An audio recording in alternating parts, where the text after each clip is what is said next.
Bienvenidos a esta presentación titulada Análisis interpretativo de la sentencia número 1072-21-JP/24. Mis nombres son Óscar Santiago Bonillo Kendo, soy alumno de la Universidad Técnica Particular de Loja y esta presentación corresponde a la materia de interpretación constitucional en la maestría de Derecho Constitucional. El análisis interpretativo de la sentencia número 1072-21-JP/24 corresponden a la esclavitud moderna en Furukawa, en el Ecuador. La fecha de la sentencia fue 21 de noviembre de 2024.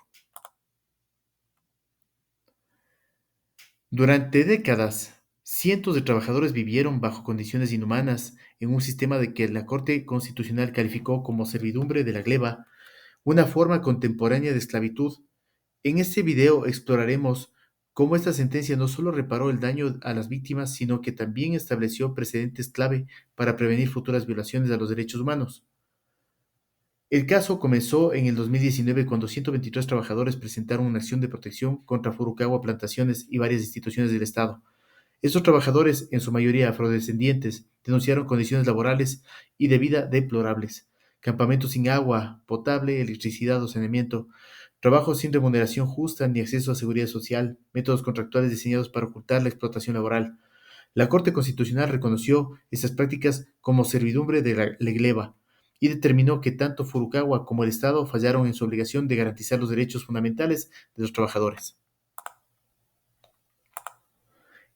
En referencia a los métodos de interpretación constitucional, la Corte utilizó varios métodos de interpretación constitucional para fundamentar su decisión, entre ellos el método sistemático, en el cual integró normas nacionales como el artículo 66 de la Constitución, con tratados internacionales como la Convención Suplementaria sobre la Abolición de la Esclavitud en 1957.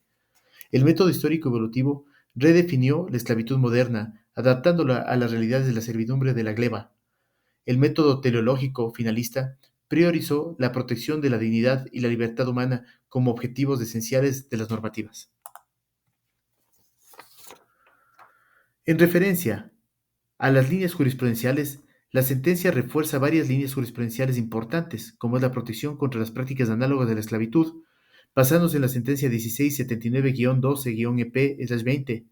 Así también menciona la dignidad humana, en la cual estableció y se fundamentó en el artículo 66 de la Constitución de la República del Ecuador, y la responsabilidad estatal por omisión, siguiéndolo por la sentencia 1329-12-EP/22.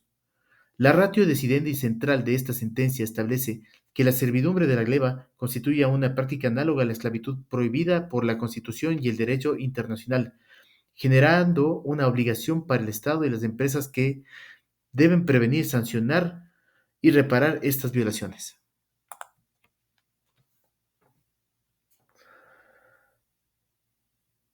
La subregla jurisprudencial. En referencia a la subregla jurisprudencial, esta sentencia también introdujo subreglas jurisprudenciales que fortalecen la protección de los derechos humanos. Entre ellos, la servidumbre de la gleba es una forma contemporánea de la esclavitud que debe ser combativa de forma integral.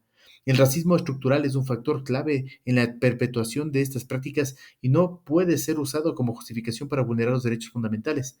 Tanto el Estado como las empresas tienen la obligación de prevenir estas prácticas y garantizar la dignidad de todos los trabajadores. Las reparaciones deben ser integrales y proporcionales, incluyendo la compensación económica, disculpas públicas y reformas legales. Esta subregla establece que ninguna práctica laboral puede anular la libertad y dignidad de las personas, especialmente de colectivos vulnerables. La normativa aplicada y la conclusión. La sentencia aplicada, normativa clave incluyendo la Constitución del Ecuador en el artículo 66, numeral 9. Así también incluye los tratados internacionales como el Pacto Internacional de Derechos Civiles y Políticos, jurisprudencia de la Corte Interamericana de Derechos Humanos en el caso trabajadores de la Hacienda Brasil Verde versus Brasil.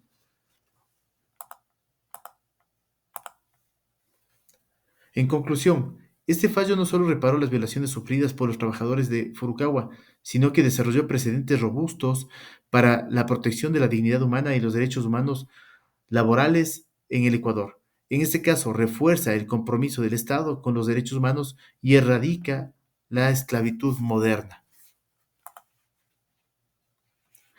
Gracias.